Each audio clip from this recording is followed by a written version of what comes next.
श्री स्वामी समर्थ मंडळी, यंदा वटपौर्णिमेचा सण शुक्रवारी 21 जूनला साजरा केला जाईल.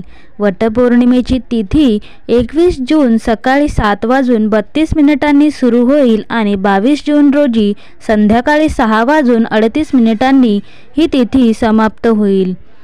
तर या दिवशी महिलांनी पिवळा, हिरवा, लाल, गुलाबी यासारख्या रंगाची साडी नेसावी, तर काळ्या किंवा पांढऱ्या रंगाची साडी परिधान करू नये. त्याचबरोबर हिरव्या रंगाचा चुडा आपल्याला घालायचा आहे. त्या दिवशी आपल्याला व्रत करायचे आहे, त्यामुळे कोणावरही राग, क्रोध करू नये.